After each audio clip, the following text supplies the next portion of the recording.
бо тозатарин хабарҳо ва гузоришҳои ҷолиб аз студияи марказии радиои Озодӣ аз шаҳри Прага ман Шаъли Гулхоҷа шуморо ошно мекунам. Салом. Имрӯз дар барнома мудири пешини идораи сармоягузорӣ ва амволи давлатии ҳукумати суғд айбномаи ришваситониро рад мекунад. Доситони кулли Амрико эълон кард ки бо ҳадафи ҷилавгирӣ аз бархурди манфиатҳо аз назорати таҳқиқи дахолати Русия дар интихоботи Амрико даст мекашад.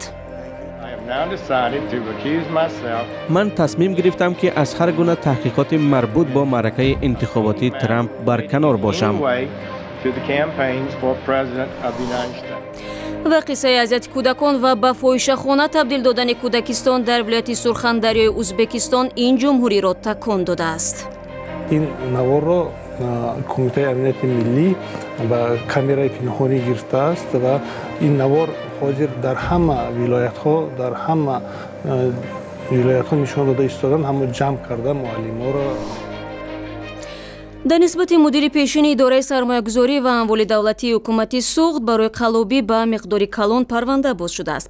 мақомоти оҷонсии назорати давлатии молиявӣ ва мубориза бо коррупсия Мирзо Аҳмад Рустамзодаро барои гирифтани $40,000 пора муттаҳам мекунад. ин ниҳод мегӯяд ӯ аз сокинон барои ба номашон гузарондани чанд иншооти давлатӣ пули зиёд ситонидааст. Мирзо Аҳмад Рустамзода охири моҳи январи имсол боздошт шуд, аммо феълан бо шарти аз маҳалли иқомат берун нарафтан дар озодӣ будааст. худи Рустамзода рӯзи 3 март дар суҳбат бо радиои Озодӣ тамоми иттиҳомотро рад карда гуфт талош накардааст аз касе пул ситонад. Дозитони кулли Амрико шоми дирӯз эълон кард ки барои халал нарасонидан ба тафтиши дахолати Русия ба интихоботи президенти Амрико ӯ аз назорати ин қазия худдорӣ мекунад. ҳамчунон тавре маълум мешавад бар иловаи дозитони кул ва собиқ мушовири амнияти миллии президенти Амрико Майкл Флин чанд мақомдори ситоди интихоботии Доналд Трамп бо мансабдорони Русия дидору гуфтугӯҳо доштанд. тафсилот дар гузориши ҳамкорамон Соҷидаи Мирзо. рӯзи панҷшанбе кохи сафед ва матбуоти амрикоӣ гуфтанд ки сафири русия дар амрико на танҳо бо додситони кулли иёлоти муттаҳида Ҷефф Сешнс, балки бо як ида ёварони баландпояи Доналд Трамп бо шумули домоди ӯ Ҷеред Кушнер дидору гуфтугӯҳо доштааст.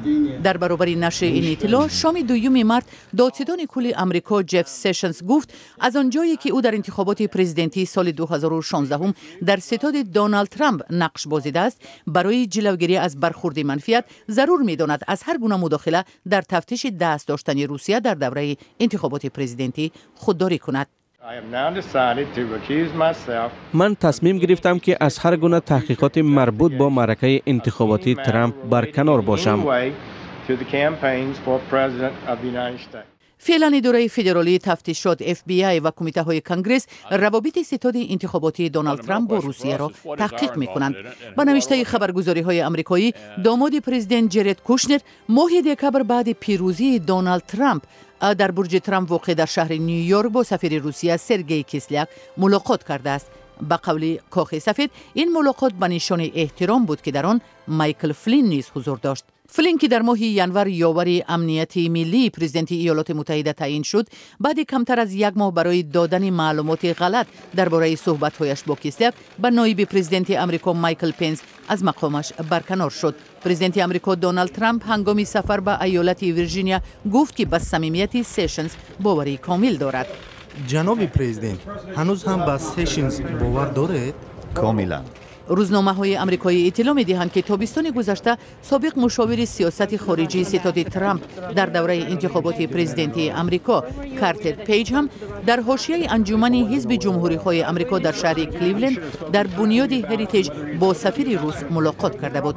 در همان نشست یکی از واخوری‌های جف سشنز با کیسلیاک دایر شده است. آن زمان پیج گفته بود که در ارتباط با روسیه به یگان کاری ناشایم راه نداده است. روزنامه USA Today می‌نویسد رهبری بخش امنیتی ملی ستاد انتخاباتی دونالد ترامپ JT گوردون نیز در حاشیه انجمن با کیسلیاک ملاقات داشت. барномаро идома медиҳем. пахши як навори видеоӣ дар бораи озору азияти кӯдакон ва ташкили фоҳишахона дар чанд боғчаи бачагона дар вилояти Сурхандарёи Узбекистон ки ҳамарз бо Тоҷикистон аст баҳсҳои тундеро ба по кардааст. дар наворе ки аз сӯи мақомот бо дурбинҳои махфӣ сабт шудааст дида мешавад ки чӣ гуна корманди боғча кӯдаконро бо корд тарс медиҳад. дар ин баробар шабонгаҳ ҳамчун фоҳишахона истифода шудани кӯдакистонҳо низ инъикос ёфтааст. аксуламали мақомоти Узбекистонро ба ин навори ҷанҷолбарангез ман аз ҳамкорам ҳам Садриддин Ашуров, шории бахши ӯзбекии радиои Озодӣ пурсидам. خوش آمدید صدریدین. خب میتونید بگید که بعد از پخش این نواری جنجال برانگیز عکس‌العمل در ازبکستان چگونه بود؟ چون مقامات میگن که چندین نفر رو علاقه از کار سبکدوش کردند. زیاده از 10 نفر ملازم‌های رایون و همده از ولایت از کار از کار گرفته شدند.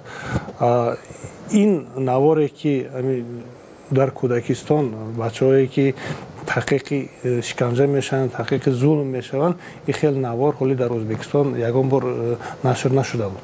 این نوار را کمیته امنیت ملی با کامرای پنهانی گرفته است و این نوار حاضر در همه ولایت ها، در همه ولایت ها نشان داده ایستادن، همه جمع کرده معلم ها را، مسئولان کودکستان جمع کرده این نوار را نشان داده ایستادن که چقدر مثلا تربیتگرا تربیتچی‌ها در همون کودکستان به شفقت شدند که با کودکان اینقدر ظلم میکنند.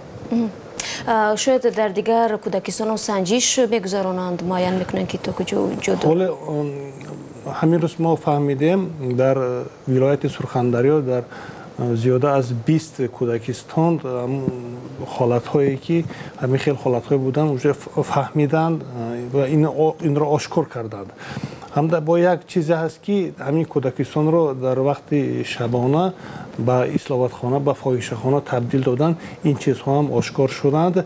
حاضر این مسئله در حد وزارت معارف ازبکستان حل شده ایستاده است. خب شما گفتید این موضوع رو تحقیق کردید، پس برایتون معلوم است که این شکنجه یا بدرفتاری در نسبت کودکان در این کودکستان چقدر دوام کرده بود؟ 1 سال، نیم سال، چند ماه؟ ما پدری بابای همون کودک یافتیم که در همون نوار هست، مثلا همون تربیتچی با کارت بابای چی میکند میترساند. بابای هوای کودک را یافتیم و گفت که این چیز بسیار وقت دوام شده است در همون کودکستان، مثلا در ممکن بین سالها باشد، ممکن بین 6 سال باشد. این نبیره که 2.5 ساله بود و کودکان را میترساندند که برای چی تو خانه رفته شکایت میکنی از ما. برای هوای اینا کودکان را میترساندند که شکایت نکن. آیا نزدیکان کودکان جبر دیده گفتند که بعد از این گونه مناسبتی گویم پر از شکنجه و بدرفتاری، این گونه مناسبت با کودکان بر روانشون چی تاثیر داشته است؟ این تاثیر هم روحی هم جسمانی داشته است. من بابای همون کودک به من گفت که من در پروکراتور دیدم که وقتی که کودکان رو آوردند در اونجا با پدر و مادرشون آمدن به سوال و جواب، در اونجا من کودکان رو دیدم که باید گپ زدن نمیتونستن، گپ زدن با همون مشکلی میکردن. بعد ازارشون رو ترک کرده میمونده است. بعد از ترس و یا کسلی زرد دیگه هپاتیت رو گرفته است. بعد هوای اینها با کمک دکتر محتاج شدن. با کمک روانشناسانی. آره. تشکر زیاد. یادآور میشیم که به سوالای ما پاسخ دادند همکارمان از بخش ازبکی رادیو آزادی صدرالدین اشرف. خوش آمدید بار دیگر. سلامت باشید. گزارش کامل درباره اذیت کودکان و باغچه‌های بچگانه ولایت سرخندریا و همچنین شکل پوره این مصاحبه در وبسایت azadi.tj و آزادی ویدیو یوتیوب قابل دریافت است. намояндагии иттиҳодияи аврупо дар душанбе қарори додгоҳи олии тоҷикистон дар мавриди бетағйир гузоштани ҳукми зиндони вакили дифои маҳкумшуда Бузургмерёровро ғайри шаффоф гуфтааст. дар изороти ин созмон ки рӯзи 3 март нашр шуд омадааст ки ҳукми додгоҳ нақзи ҳуқуқи Бузургмерёров буда хилофи ӯҳдадориҳои Тоҷикистон дар назди қонунҳои байналмилалист.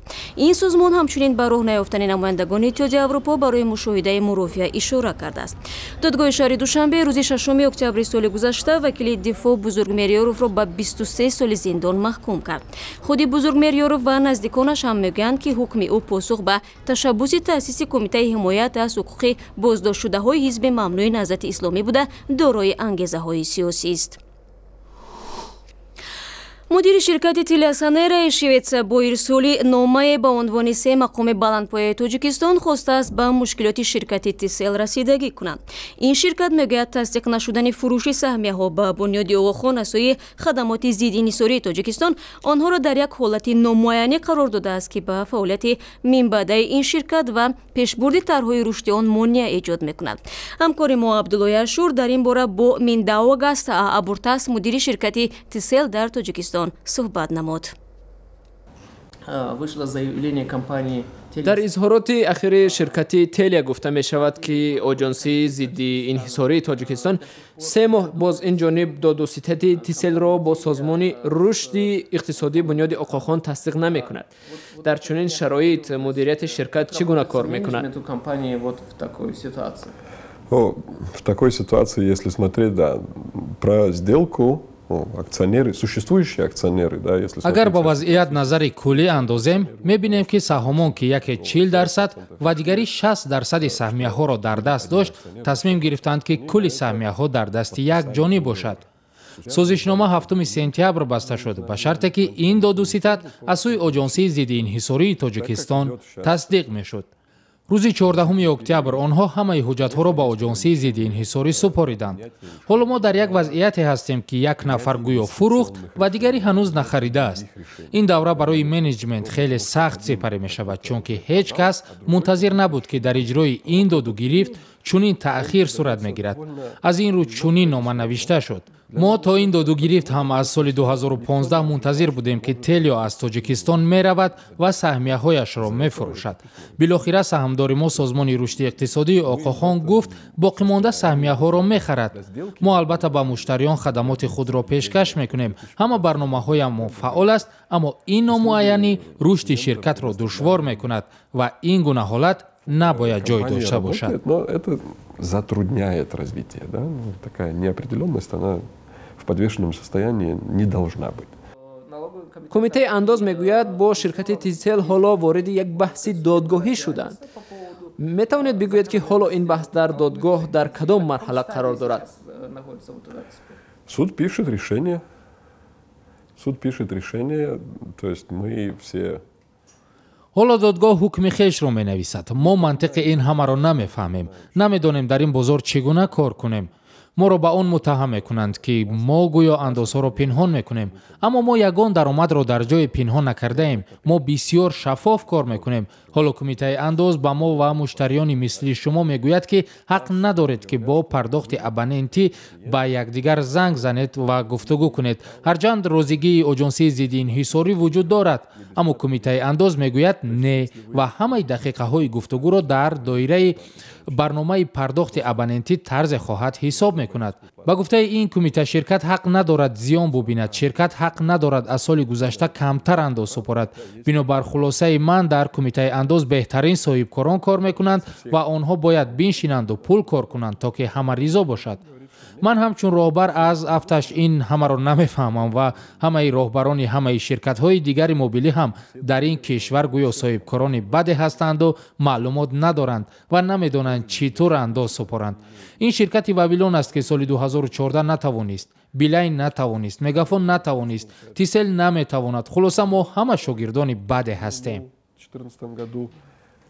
Билайн, который не умеет, Мегафон, который не умеет, Тисел, который не умеет. Мы все плохие ученики. ташаккур барои суҳбат. ва як хабари ҷолиб дорем. дар шаҳри Хуҷанд барои нахустин бор дӯстдорони ашёи арзишманди қадимӣ имкон пайдо карданд, ки маҳсулоти мақбули дилашонро бихаранд. дар рӯзҳои аввали баҳор дар ин шаҳр намоишгоҳе шурӯъ ба кор кард, ки дар он осори таърихӣ ва маҳсулоти ҳунарҳои мардумӣ ба маъраз гузошта шудааст. ҳамкорони мо, ки ба ин намоишгоҳ рафтанд, мегӯянд баъзе аз ёдгориҳо таърихи беш аз чанд сад сола доштанд. гузоришро дар ин бора шумо метавонед дар сомонаи мо тамошо кунед. ин чанд хабару гузориши муҳиме буд, ки мехостем бо шумо дар миён бигзорем. хабарҳо ва видеоҳои бештарро дар вебсайти cw.ozodi.org, дар саҳифаҳои вижаи мо дар ютубу шабакаҳои иҷтимоӣ пайгирӣ кунед. хабарҳои мо ҳамчунин дар сомонаи Азия Плюс низ нашр мешавад. аз ҳамроҳиятон сипосгузорем. бароятон истироҳати хуб мехоҳем ва худо нигаҳдори ҳар яки шумо.